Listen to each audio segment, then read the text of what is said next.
In reality, I should be welcoming you back to part two, because you never quite know when you do a morning and a split for lunch just how many people will come back for the afternoon. So thank you for coming back. Now, I've put a chair here at the front, not that as if I'm the source of all knowledge, but just so that we have a sense that I'm chairing some of our conversation. It may be that you want to pose a question for all of us, and maybe you want to give us an observation from your own experience. It might be that you want to raise an objection to what you've heard so far. I'm very relaxed about this. I was giving a talk the other day, and they had something called Slido set up, which was that you scan this and then you put your questions into your phone. The only trouble was they had the questions coming up while I was giving the talk.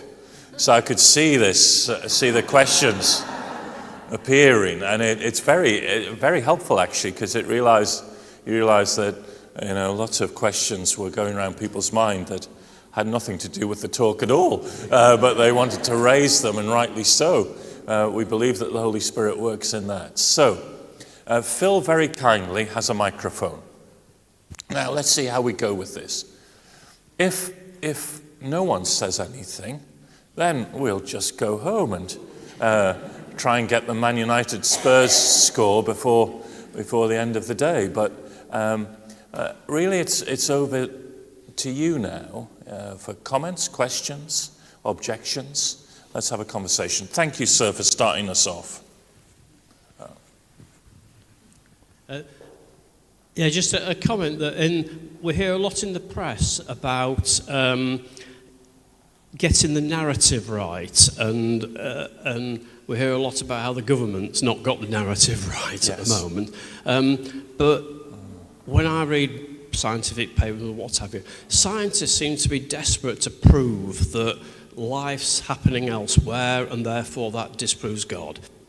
Yes. And that seems to be a general sort of feature. Yes. And as a church, or as Christian scientists, we don't seem to have the narrative right that says, no, that's not the case. Yeah. But it's just that's what science seems to be saying at the moment, is if we can find life elsewhere in the universe, then that kills God. Yeah, thank you. If I might just build on that, because I think that's such an important point.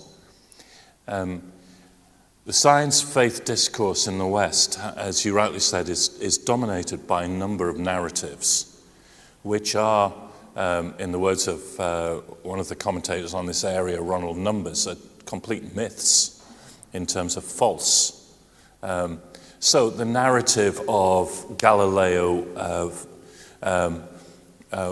was opposed to the Bible, was opposed to the church, or that Darwin was rejected by the vast majority of Christians. These are stories that are told alongside if we discover alien life. That immediately leads the church to a closing down sale. These mythical narratives, but they have huge power because they are repeated without the interrogation of historians. Now, once you get historians onto this, you get some very different retellings. So Galileo, in fact, was a committed Christian. He was part of his pointing the telescope to the heavens was to find out what God had done. Darwin was welcomed by many, many Christians who had no problem with evolution, including B.B. Warfield, who some of you will know was the founder of American fundamentalism, the Princeton School of Theology. Warfield had no problem with Darwin and evolution at all. And the alien life thing is a really interesting one. Ted Peters in the States did a survey of people of faith communities. And he asked the question, if intelligent life was discovered elsewhere in the universe, would that be a problem for your faith? 70% of people said, no problem at all for my faith. He then asked people who weren't part of faith communities, and he asked the question, if intelligent life was discovered, would it be a problem for people of faith? And 70% of people without faith said, yes, it'll be a problem for people with faith. They're myths, narratives. Now, I think there's two ways to respond to this. One is that we do our history well. So, for example, on the SETI question, right back to the Church Fathers, Christians have been open to life on other worlds. In fact, they were some of the first who speculated about life on other worlds. So the role of the historian is very important in this. The second, and here's another plug to our own project, forgive me, and it comes from our colleagues in York, who have started seeding some new narratives of science and faith. So if you go to our eClass project website and look under new narratives, you will find new stories of science and faith that are rarely told. The good thing about these stories is that they're ideal for church newsletters. And you can download them, copyright free, and use them in your church newsletters. Seeding new narratives. And they're liturgically grouped. So there's some for Advent, there's some for Creation Tide, there's some for Lent, etc., some for Pentecost. And they tell the stories of cheese-making nuns who pioneered some of the science of doing that. They tell the stories of faith in space, one of the ones I used earlier about communion on the surface of the earth. These are stories that are often pushed aside by the mythical Galileo and Darwin stories.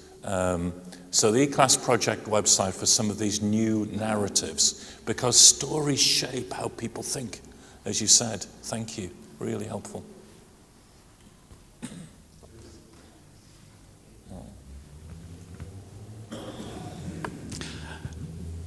First of all, thank you so much for what you said this morning. That was superb, so thank you very much indeed.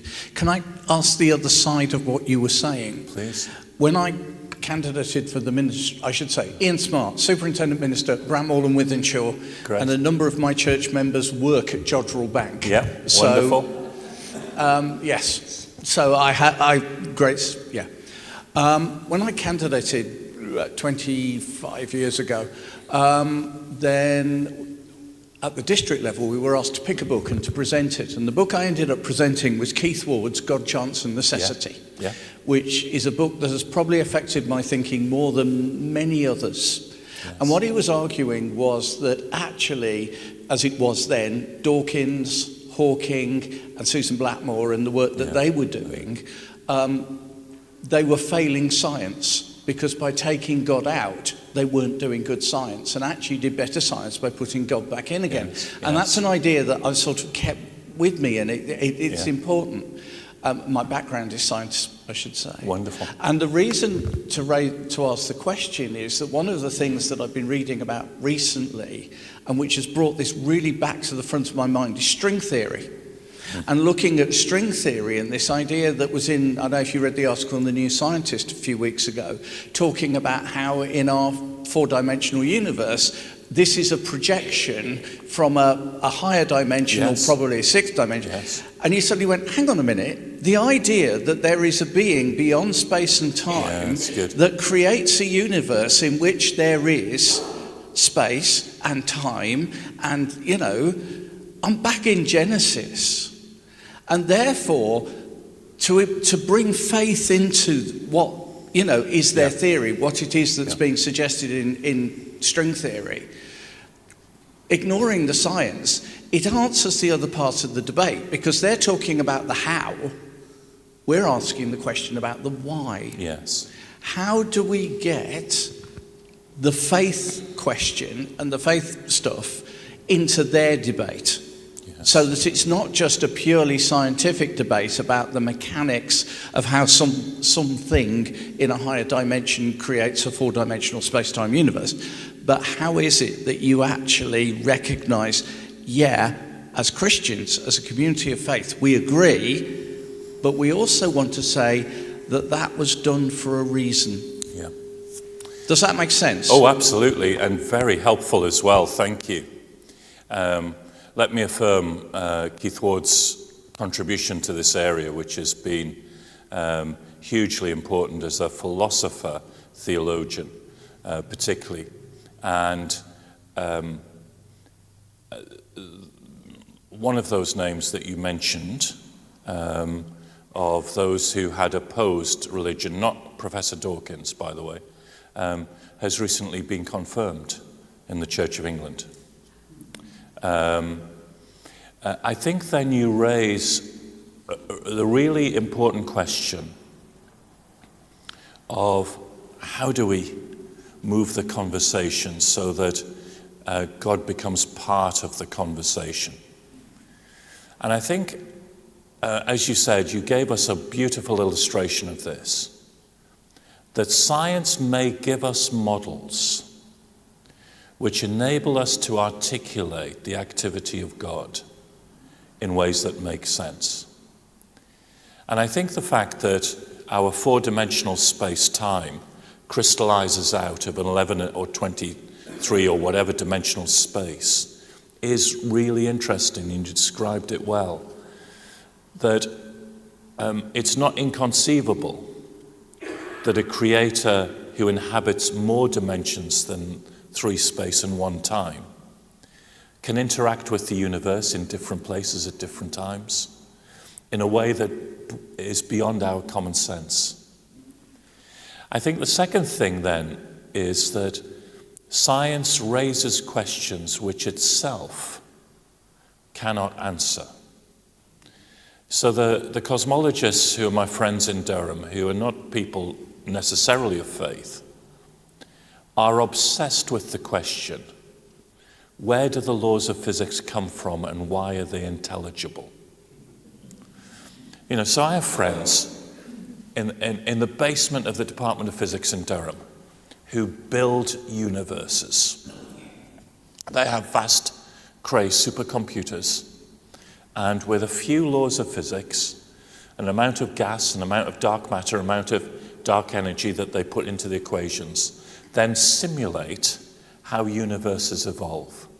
And it is beautiful to see, because you see a universe like ours coming out of some very simple laws of physics. But then they'll pause and say, we use these laws, but where do the laws themselves come from? Now, that's not a God of the gaps thing. That's not saying science has a gap in it, therefore let's insert God into the gap. This is a question of where do the laws of physics come from is assumed by science, but not explained by science. It is a metaphysical question, a theological question for me. So I think science gives us models. Science poses questions which itself can't answer, which allow us, if we have humility, to sit at the table and take part in the discussion. I think there's one other factor that I'd want to bring in or encourage us to do. And that is, as Christians, we unashamedly bring to that table that God has revealed God's self in Jesus. That is data that we bring to the table. It's not proof, but it's a contribution. I think one of the problems that we've had with Christian apologetics in some ways is that we've been embarrassed to bring the Jesus stuff in. We've wanted simply to talk about the philosophy of the arguments for the existence of God or not. But actually, that's what we bring. Now, as long as we don't bring it as a trump card, shut down the discussion, but we offer it as gift to the table, then I think there are resources in our Christian understanding of God's revelation that become meaningful in that context. And And Andy, we were talking about John Polkinghorne over lunch. Polkinghorne, particle physicist, became an Anglican priest. Unashamedly did that. I can't get the exact quote, but he said something like, "There is no part of human existence that I don't find Jesus as being relevant to." So I think I want to encourage us to have the confidence, whether it be with your scientists at Jodrell Bank, or whether it be with our son who's into string theory, or whatever it might be, to say, hey, it's really helpful, and I'm bringing Jesus to this conversation as well. Thank you. Yeah. Noel Sharp, The Wirral. You mentioned the agency of God and agency of human beings. Yes. I'd just like to prompt you to say a bit more about that. Thinking that when my children were small and misbehaved, Yes. I would intervene and sort them out, and absolutely. stop That's it right. going too far. That's right. But I look That's around the world and the universe, the world today, Absolutely. and God is too laissez-faire for my liking. Yeah. So I just wonder how you respond to that. Yeah. Thank you. Absolutely. And I think what I want to say is I want to take the importance of that question, even if at the end of the day I'm going to say I don't know an answer to it. I think for me the problem of miracle, intervention, signs and wonders, is not a scientific problem, in the sense that I think there's lots of ways to understand how God can work in a supple and subtle universe. The question is a moral question, as you rightly said. Why is it that, dear Christian brother or sister will say, it was pouring with rain, I went to Tesco, there were no parking spaces right in front of the shop entrance, so I prayed, and suddenly a parking space opened up. And part of me wants to say, praise the Lord. But part of me wants to say, yeah, but I mean, surely the Lord has far more important things on his plate than that.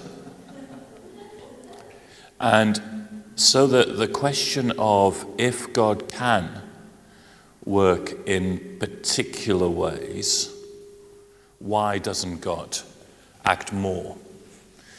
And that problem of evil and problem of suffering is a huge issue. And I don't have any easy answer to it.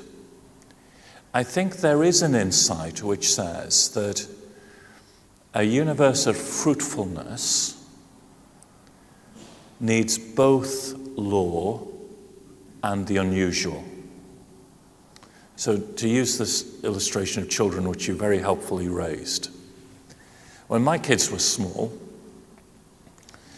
we had to have certain structures. Bedtime was at a particular time.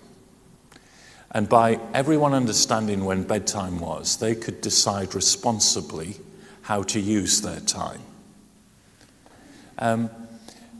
But there were moments when Newcastle United were playing on the television where normal bedtime had to be suspended for a greater purpose. Now, forgive the silliness of that, but of course, if it was always the same bedtime, then the novelty and the excitement wouldn't be there.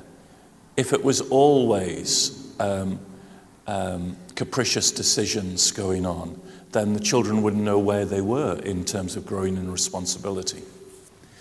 So I think there's something about a world in which freedom and consistency holds together.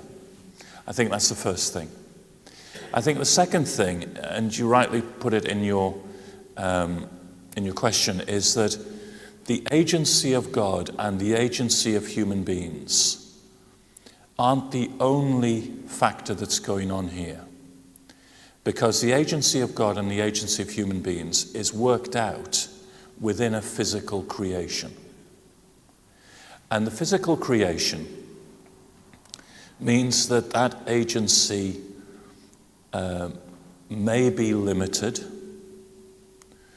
constrained, or that the physical universe itself may have some freedom. So theologians often responded to the problem of evil by saying, well, human free will means that evil comes out of bad decisions. But we know that not all things come out of human free will. Might it be that in the very physical process there is an uncertainty, a randomness, which is there to bring novelty into creation, the physical creation, but at the same time can have consequences. Now, when you put these three things together, human agency, God's agency, a freedom perhaps within the created process together, you get quite a complicated admixture. So I've just been in the Philippines at one of our projects where we've been working. Our partners there are on the Ring of Fire. You might have seen some of the monsoon images from the Philippines just recently.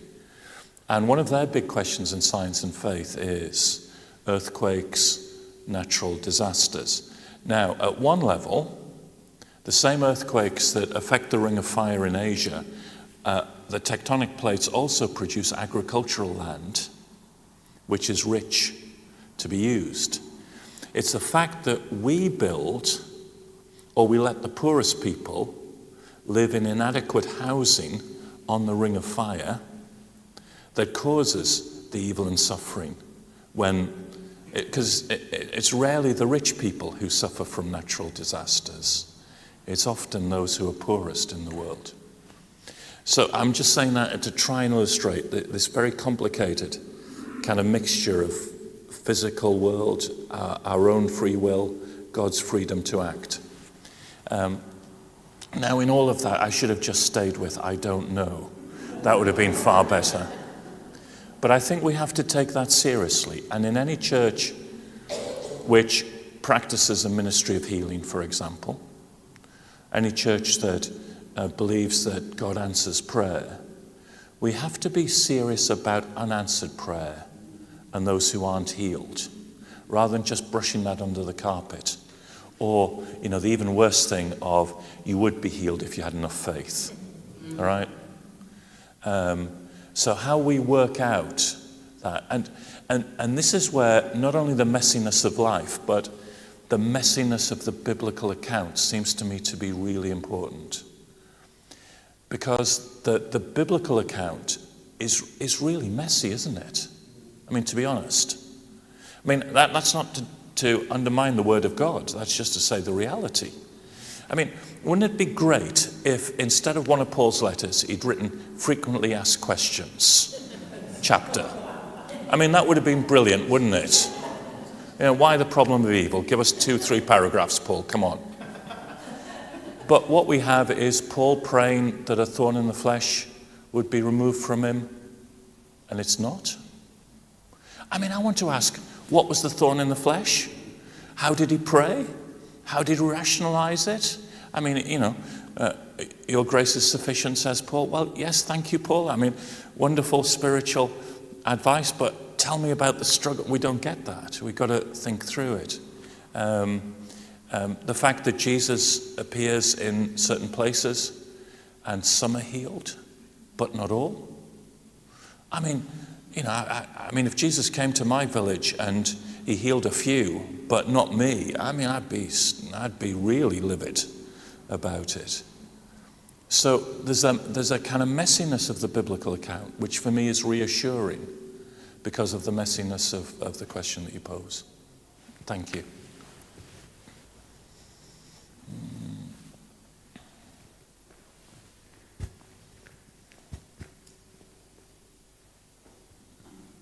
Thank you. Thank you very much for this morning, David. I am a scientist, and my science has affected what I can and what I do believe about God. Yes. I just wonder how your science has affected your concept of God. I'm picking up on what was just said. God is a being outside the universe. Yeah. Tillich and then Aquinas before him said, God is not a being, but being himself or itself. What did he mean by that? Yes, thank you. And that's a profound question, a really helpful question, and I think it will vary for us as scientists,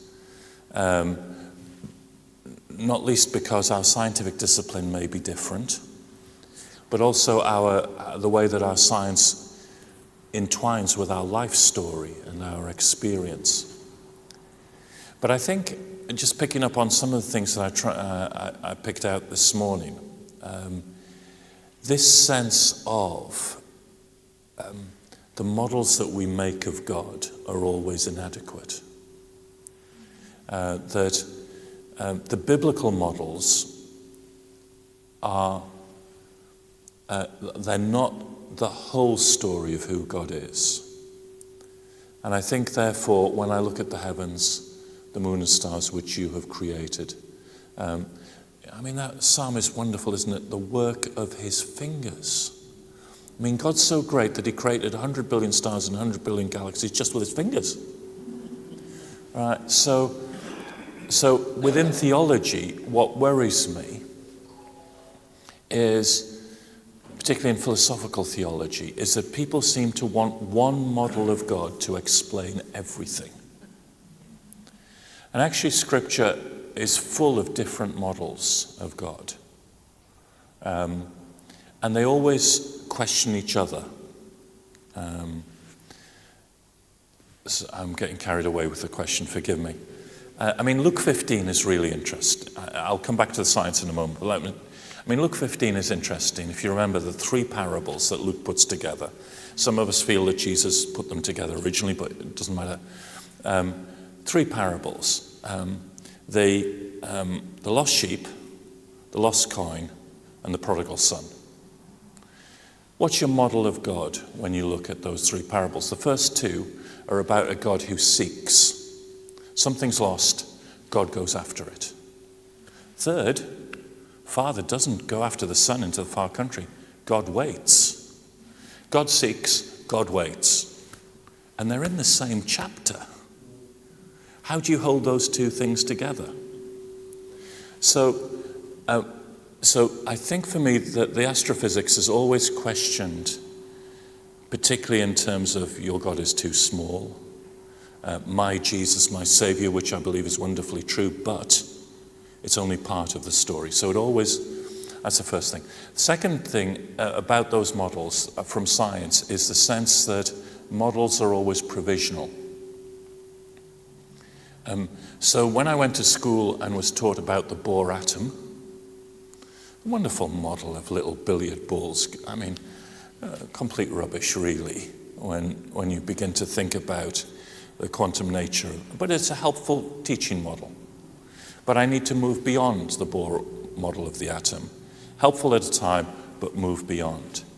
So that models are always provisional. Now, within theology, therefore, I see the theological models as provisional. I'm still going to hold on to Revelation as giving me data which constrain those models. But I'm conscious that the process of theology is always provisional. I'm always on a journey in that sense. I think the third thing for me is the nature of truth. And one of the things in terms of big science and cosmology is we never use the word proof. It's what's your best model to explain the evidence? The word proof is often bandied around here, there, and everywhere, both in science and theology, and I'm very cautious of that. Best evidence, best interpretation of that evidence. I think that's helped me a lot as a scientist. And the weighing of evidence So coming back to your point about evil and suffering, there is, within any scientific model, there's always evidence against. But you have to weigh that with evidence for. And so what I see in Jesus about the goodness of God, for me, outweighs the unanswered questions about suffering. So there's a weighing of evidence that is there in terms of when we talk about truth. And again, that's not to say there isn't a truth there. It's just that our understanding of truth is always veiled. We get a better grasp of it as we go on. And there was one other thing which I was going to say, which I now can't remember. So forgive me. Aquinas, ground of all being. I think that's really helpful for pointing that out, and Tillich and others, that God is not a being, and God is not a causal effect in the way that we think about causal effects. And so what we take is a Newtonian paradigm, the common sense everyday world, and we often project that onto God. We shape God in our own image. Whereas I think some of these 20th century discoveries of physics simply remind us, be careful of that. Now, that's not to say that everything, you can't say anything about anything. We can say some things about some things. But God's not an agent in the same way that we are agents. We are creative, but we're created creatives, for example, which God isn't. So yeah, thank you. Really helpful. Hello. Thank you so much for today. I'm just wondering if you can envisage or imagine an interweaving between astrophysics and the theology of the second coming. Yeah, thank you. Wow. Really good question. Really good question. It would be really crass of me to say I've written a book about this, wouldn't it? I mean, that would be really crass. So I did a book a few years ago called Christian Eschatology in the Physical Universe, which picks up a little bit on your question, but I'm intrigued by your question because you used a beautiful image of interweaving. And then you also talked about the second coming, which in certain theological circles is not terribly cool, some theologians would say. But Richard Bauckham and Trevor Hart, who were then at the University of St. Andrews, in a book called Hope Against Hope, said that the second coming of Parousia is a very important biblical image because it is a reminder of an eventedness in God's action alongside process. What they meant by that, excuse me, is that God works both in the background through process, but also in certain events. So God reveals God's self in many and various ways, says the book of Hebrews, but supremely in his son Jesus in the events of the life, death, and resurrection of Jesus. Now, what Bauckham and Hart argue is that there is something about the process towards new creation, which is both about God working at the healing reconciliation of the universe, but will also have an eventedness to it, the proofs of the second coming. Now, I don't know what that will look like. The biblical images are interesting in that it seems to be something that transcends space and time. We're back to your model, sir, of something that transcends space and time here. And the interweaving, I think, is a lovely image because and we were talking about this over lunch again. For me, the relationship between science and faith is a dialogue, a conversation. It's not a complete integration where you form one kind of perfect philosophy of science and faith locked together. Because of what we were talking about, provisionality. The scientific models are provisional, they change. Our theological models change. But just as we're having a conversation here today, you know, conversation is open-ended, isn't it? It's open-textured. You'll ask questions and I won't give anything like adequate responses, but we'll go on to other questions. We might get insights from one another. We might pose questions to one another. It can go on. We can stop the conversation. We can go our ways. One day we'll meet again and you'll say, well, you never answered that question I asked you 10 years ago or whatever. That's the nature of conversation, in that interweaving of conversation. And so I think, in this sense, the Parousia, the Second Coming, poses questions towards the nature of hope for the future, which find something to say in this midst of the futility of the end of the universe. Really helpful, thank you. And, you know, if you're looking in bargain basement of Amazon, then Christian Eschatology and the Physical Universe. It's a really snappy title. But I try and work that out a little bit more. Thank you. David, can I steal a moment? Of course. When you were mentioning the response from church leaders to engaging in science, and you said around responses of fear, negativity, or silence. Yes. It reminded me of something I looked at some years ago about church leaders and the media, and opportunities to be in the media, and that was a fear or a negativity, you know, that I'm going to be misrepresented, so therefore a real silence. That's right. So I thought that was interesting. Yes, agreed. But are you worried as a scientist about a growth in anti-science, which might be around anti-vaccination, and can we just drink bleach to get rid of this, or denying what science tells us about what's happening to the planet? Absolutely. It may be that they're just getting louder echo chambers, but I think members of our congregation are affected by anti-science sometimes too. Yeah, absolutely, Phil. I think we are concerned. I am concerned about that. And although we can point the finger at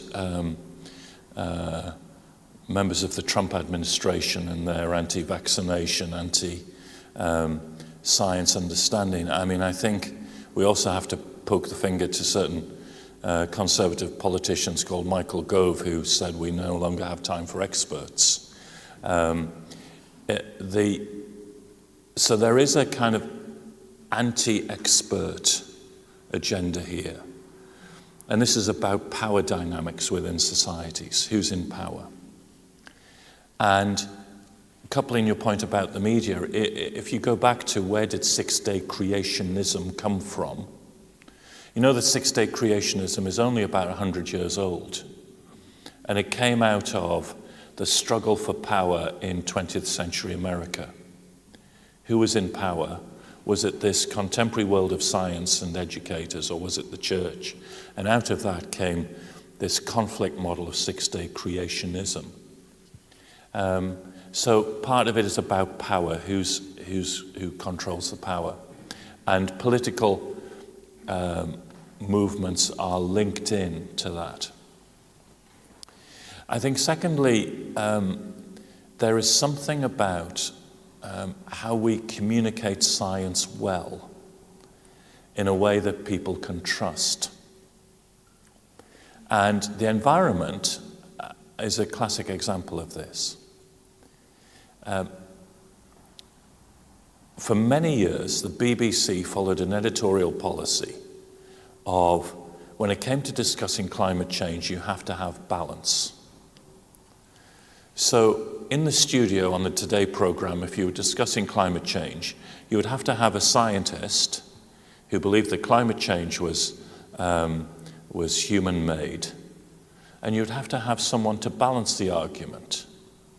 Now, the trouble was that this one scientist was representing 99.9% of the scientific opinion, and this other person was, less than a fraction of a percent. But because you had to give them equal airtime, that didn't reflect how you weigh the science, weigh the evidence. Now, how do you do that in the media?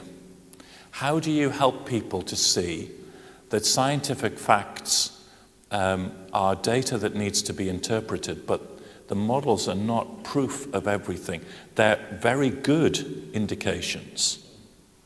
And so if you talk about, well, these scientific models are proved, then along comes a little bit more data which question it, or a scientist who says no.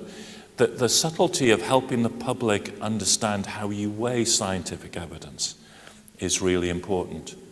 And I think science communicators are getting much better at this. And I think post-pandemic there was a realization that we have to engage more widely the general public in science.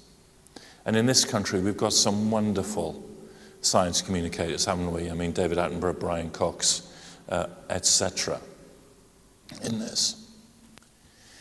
I think then there's a real issue which is about how theological agendas get attached to this. And so I talked about six-day creationism, but today it's really worrying for me that many conservative evangelical Christians in the States are climate deniers. Not all of them, but sizable number. How do you engage with things like that? The height of the pandemic, I was taught a lesson. Wembley Family Christian Church is a black majority church in Wembley. And the pastor there, Alton Bell, came to us and said, we want to do an online seminar for our constituency under the title, Does God Want Me to Be Vaccinated? Okay? So we said, well, this is a great idea. I helped them a little bit to put this on. And I joined the Zoom room for this evening to see what went on. There were 750 people on this Zoom meeting. The chat function in Zoom was like a roundabout. It was never still, because conspiracy theory after conspiracy theory, claim and counterclaim were going on in the chat. And Alton had done a wonderful thing. He'd chosen 4 people, 2 black scientists, 2 black theologians as the panel. They immediately spoke to their constituency in a way that I could never have spoken to, just by being there.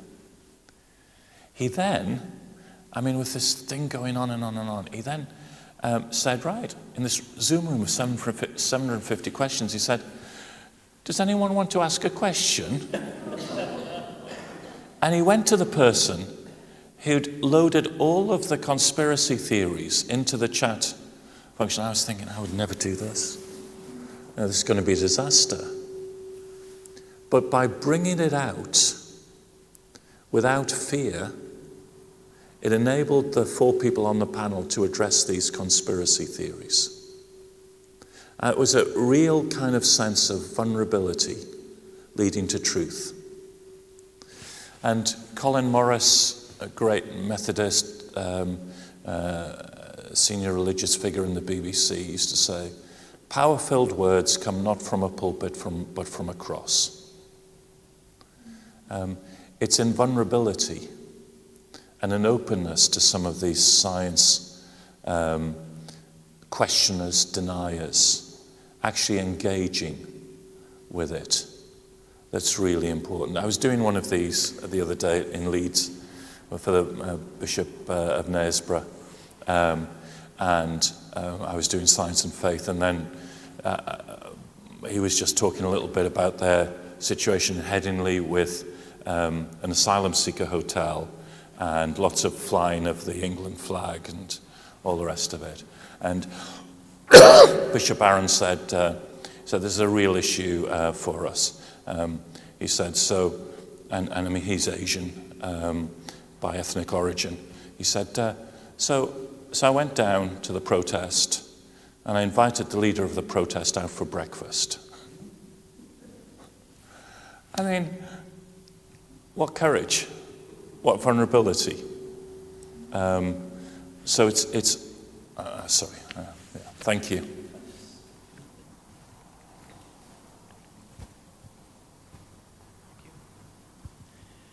Hi, thank you for being here, David, and answering our questions. I'm just noticing the image on the screen, 101 big great questions. Yeah. You spoke about the child asking what would happen to Jesus if he approached a black hole. Yes. Okay, when you mentioned that, my first thought would have been not what would happen to Jesus, but what would happen to the black hole. Yeah. Because the Lord is the most powerful thing in the universe. Yes. Okay, but to come to my question, it's accepted that the universe began 13.5 billion years ago. Yeah.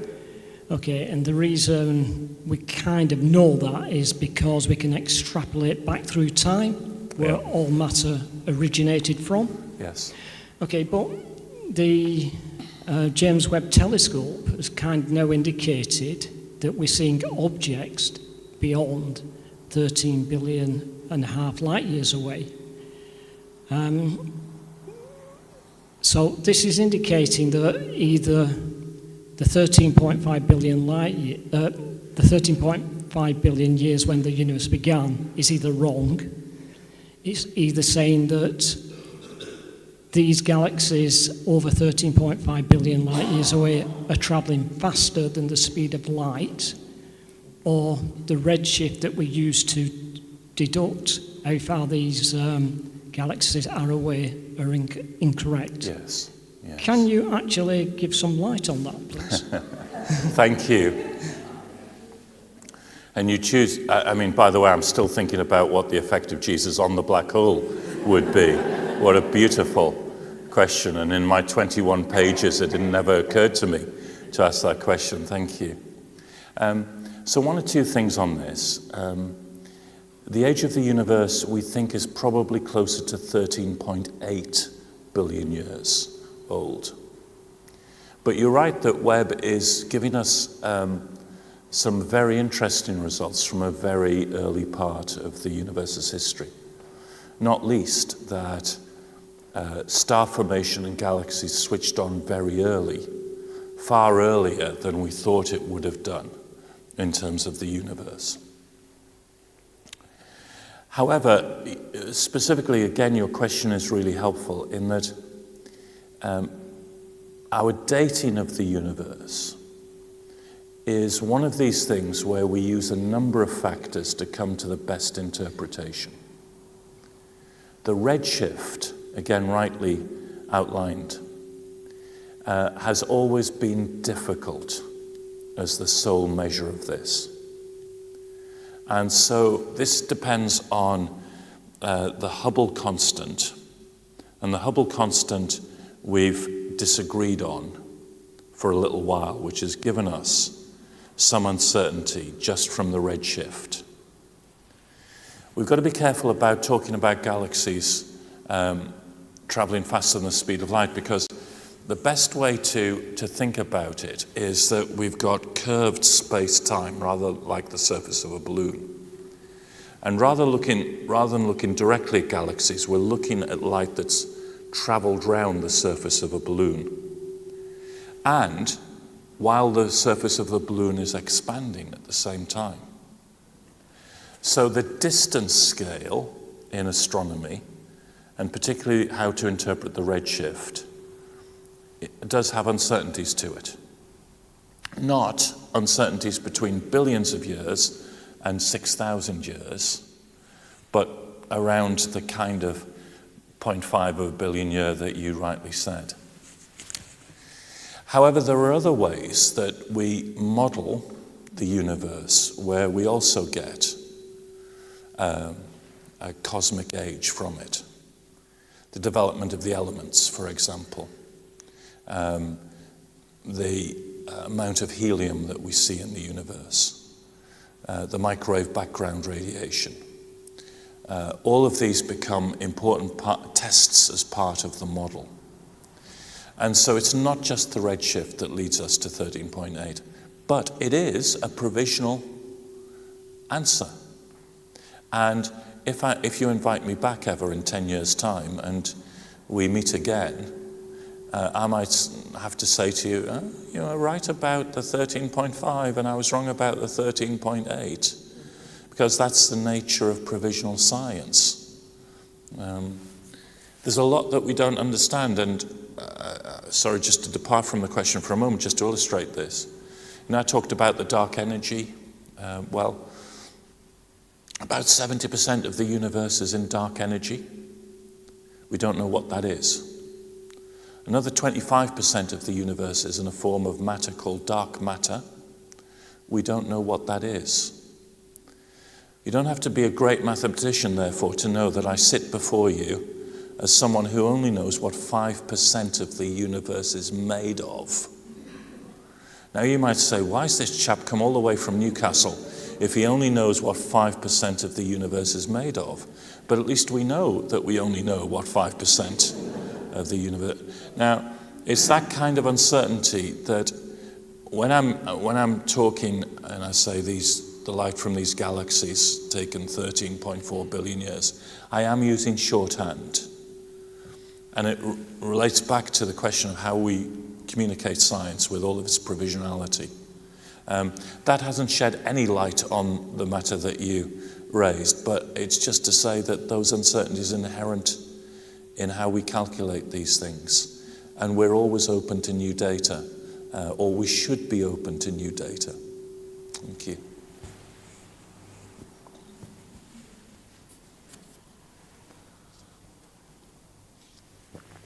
Thank you, David Somerville in Bury Circuit.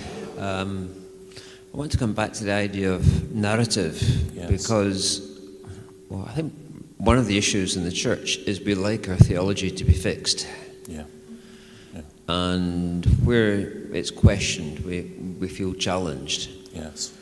But there's the narrative that goes from Genesis through to Revelation. And then you've got this other narrative which goes from 13.8 billion years ago to wherever. And it seems that the biblical narrative is too small. Yeah. And it is, I can understand before we had that narrative, the biblical narrative was great for describing life, etc. But it seems, I don't want to use the word inadequate, but it seems to be, in comparison to this scientific narrative, less than it might be. Yes. And it's just how do we hold on to our theology and hold on to our narrative when we've got this other narrative that's there? Yeah, thank you. That's really helpful. And I think part of my response to it is part of that comes out of the way that we as Westerners impose our criteria onto an Eastern text. So, for instance, if you read the first chapter of Genesis as a scientific textbook and then put it against our scientific narrative, as you said, absolutely right, it seems you then have to play lots of games with the text to try and make it fit. So, there were those who said days equals ages. Try and lengthen it. Robert Chalmers, a Scottish scientist and theologian, tried to do it by making a gap between verse 1 and verse 2 of Genesis 1. So the original creation was 13 billion years ago. Then the whole universe fell, and then God recreated it. And if you have an NIV Bible, you'll see a small footnote still in the text, which is Chalmers' interpretation. The earth became void and empty. That comes from Chalmers, still there in the Bible. Or you get the kind of creation science argument which says what we see in contemporary science is not true, or an argument from a scholar called Philip Goss in the 19th century, which went, God created the world old. This was the argument, did Adam have a navel? Okay? did God put the fossils into the rocks and the light from these distant galaxies already on its way to us? So you then have to kind of force to try and stretch the narrative. And I think that's about our imposition of Western categories onto an Eastern text. So my sense is, excuse me, Phil, if you had, for your next training day, the writer of Genesis as your guest, which would be far more interesting than me, and you said to the writer of Genesis, how old is the universe? I suspect the writer of Genesis would say, to be honest, I'm not really interested in that at all. What I'm trying to do in the first chapter is get a sense of just how great God is. And let's all stand and worship God together, because for me, the first chapter of Genesis is liturgy, hymn. It's a song of worship. And just as we wouldn't take a song of worship that we sang at the beginning and try and locate Jesus at the geographical center of the physical universe. So when we put these categories onto an Eastern text, we get a very different picture. I think that's the first thing to say. I think the second thing to say is that, I mean, I say all of that. Let me say, I am a fully signed up evangelical Bible-believing Christian, okay? Let me just get that out there. But it is unfortunate that the Lord started the Bible with Genesis chapter 1, really. Because it means that we rarely get to the wisdom literature of Job or Isaiah or the Psalms. Psalm 8 we had, Psalm 19, Isaiah 40, do you remember? People are in exile. When heaven stretched out. And then the book of Job, God taking Job on this walk through the majesty, majestic immensity of the universe. And we read those images in a much more expansive way. But because we've grown up in a culture which is, last 100 years, where the battleground has been Genesis 1, we've never quite got to those other biblical images, which I think do give us a different perspective. So, I mean, I just think it's unfortunate that we've concentrated just on Genesis 1 in some of this. And it might be that those of us who are preachers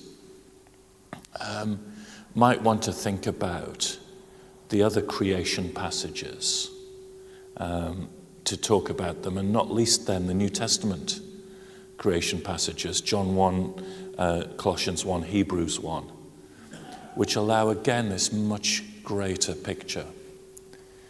I think the final thing, I'm sorry, forgive me, I'm getting carried away with the quality of the questions and I'm saying too much, forgive me.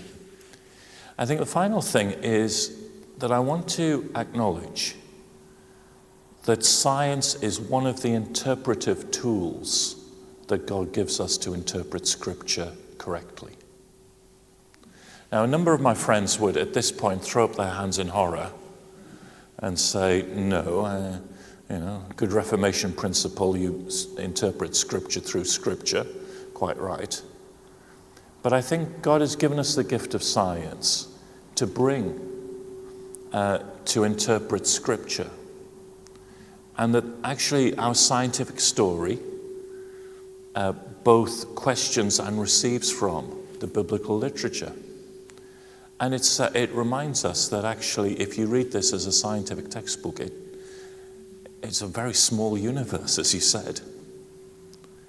So let's rejoice in the gifts that God has given us.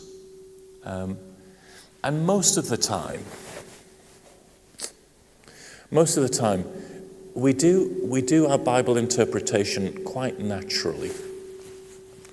So in Song of Songs, when the beloved says of his lover, "Your nose is like the Tower of Lebanon,"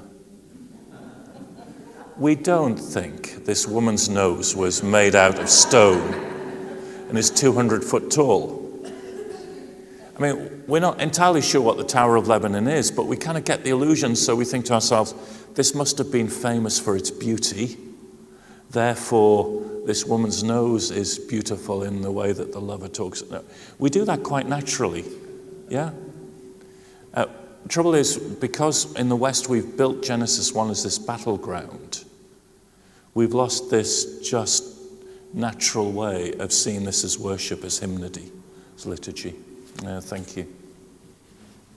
Time for a few more questions. Irene, coming to you.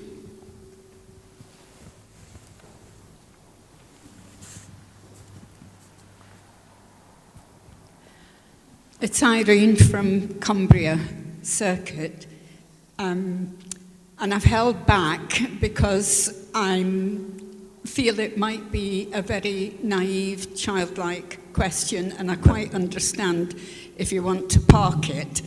And I dare say there's a lot of folk here who may well know the answer, but I'm still unsure about it.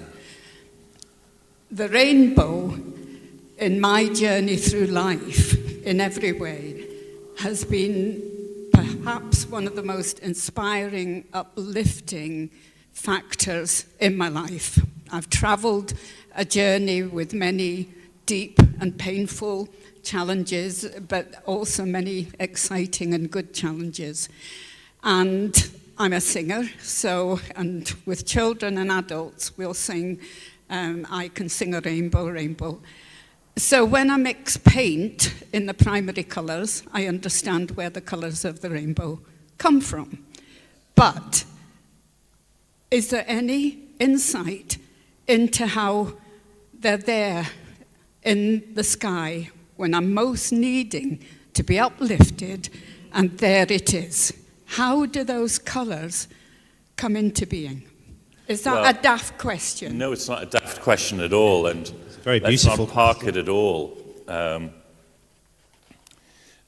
So, white light, which we look at around us, is actually made up of those colours.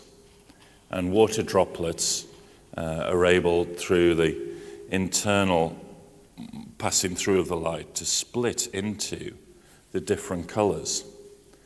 And actually, if you go back into the Middle Ages, some of the people like Robert Grosseteste, Bishop Robert Grosseteste, the Bishop of Lincoln, in the 12th century, was also taken with colours.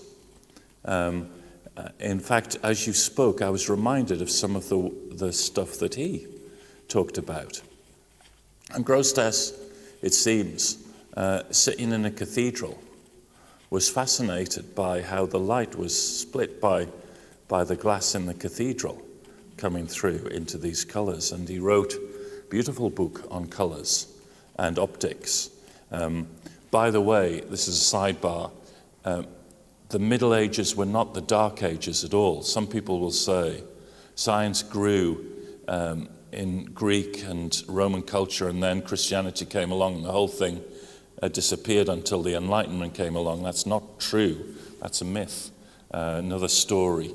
Grosseteste and others were doing really good science at this point. But you just threw in there, very subtly, why just at the right moment? I've no idea. William Temple used to say, when I pray, coincidences happen. When I don't, they don't. And is it because we notice things? We're in a place where we want to notice it. Is there a divine timing here? I mean, there are lots of miracles. Some miracles are due to timing rather than other things. The crossing of the Red Sea, was, in terms of the text says, a wind came just at the right moment to do this. Now, for what it's worth, I don't know about you, but the Lord has sometimes a frustrating sense of timing. I mean, I think he could actually be much earlier. And sometimes in my life, it's been the Lord at the last minute. And I think I understand why that is. I think there's something about faith and trust and other things. But it can be quite frustrating.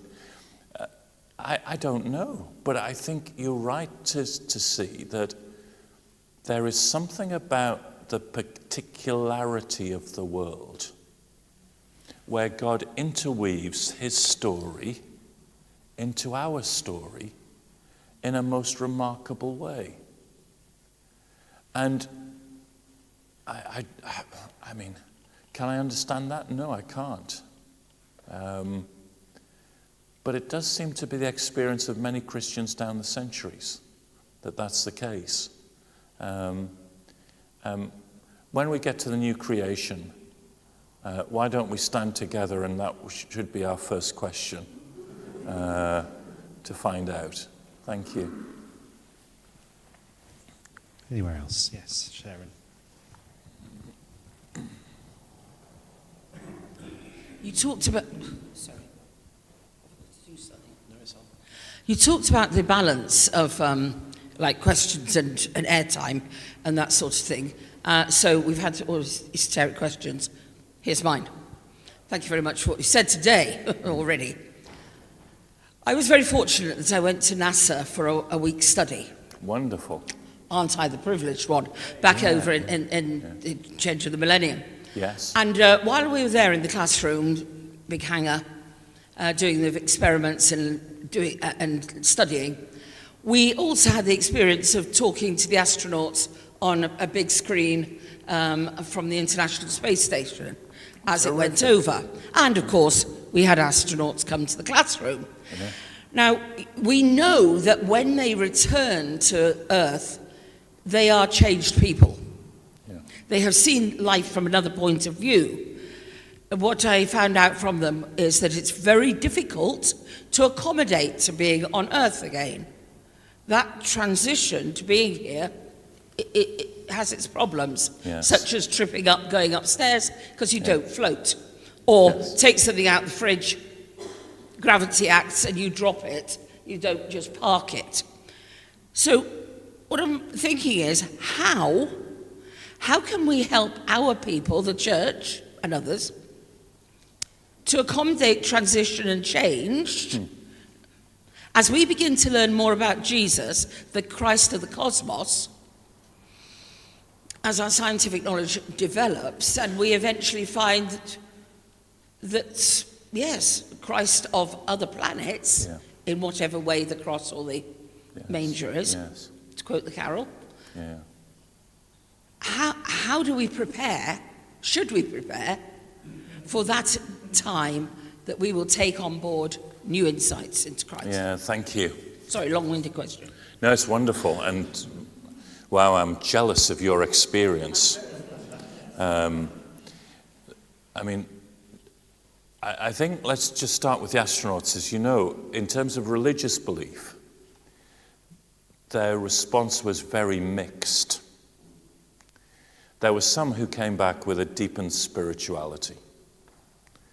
There were others who came back questioning the smallness of the Christian story compared to what they'd experienced, and in a sense rejecting a very rigid, small American interpretation of the gospel. And for me, that was not rejecting Christianity completely, it was rejecting a particular form of Christianity that they'd been taught. All of them came back having been changed by what sometimes is called the overview effect, this sense of seeing the earth from space in some way, whether it be spirituality or environmental responsibility, a whole number of things. I think then you moved into a really important question, which is how do we help Christian people engage with some of the scientific advances? And as it happens, I'm involved in a project on that at the moment with a number of physicists and astronomers and sociologists and lawyers, about how would society respond if we did encounter little green women and little green men. And many of them say this would be a crisis for religion. And I find myself saying, no, I don't think it would be, actually. Because, first of all, Christians believe in a God who's much bigger than ourselves. So something is about confidence in the lordship of Jesus.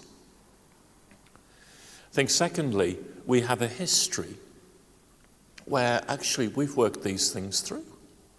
When Darwin came along, it didn't lead to everyone giving up the faith. When Galileo came along, it didn't lead to everyone giving up the faith. There were those who were challenged. There were some who lost faith. But actually others found their faith enriched. So we have resources where the church has engaged with science, importance of history again, to learn from. And I think, at the time of Darwin, there's a wonderful document, the Declaration by Gentlemen of Science. It was gentlemen in those days. 717 of the leading scientists of the day made a declaration in response to Darwin, which went, "We welcome the new science of evolution. We are not going to make hasty judgments on whether the theory of evolution is completely right, and we're not going to bring it into conflict with our faith, because we believe in God, the author of two books, the book of his word and the book of his works. And even if we don't know how the two fit together, we're not going to put the two of them in opposition to each other. So we are going to be open and humble and patient as we see the science develop and as we respond as Christians." That's really, end of the 19th century. These were the leading gentlemen scientists of the day, who had that confidence in all truth is God's truth. Now, I think in lots of ways it comes back to those of us who are preachers. How do we instill that sense of confidence? Not in a rigid doctrinal system, but a confidence in a Trinitarian God. And part of that, I think, in a very practical way, is, if the little green women and men send us a message, you have contacts in NASA. You can just drop them an email and say, what do you think? There might be people in the congregation who we've heard are scientists. Why not bring them in the midst of worship and do a quick interview with them? What does this mean for your faith? As a young scientist, the thing that helped me more than anything was role models. People who were good scientists and Christians, who I could look at and say, I might not understand this, but Robert Boyd does. And if Robert Boyd is the head of space science in UCL, and he still believes the Bible, then if he does that, then my minor questions about this have some perspective. So role models, I think, are important, confidence. And then I just think an openness. Stanley Yackey, a Roman Catholic theologian, said, if the little green women and little green men land, we Christians should be the first there. Can you imagine if Donald Trump's the first there? That would just be... We Christians should be the first there, says Yackey, because we of all people believe that there's some commonality, a transcendent God for the whole of the universe, and therefore we'd have something to talk about.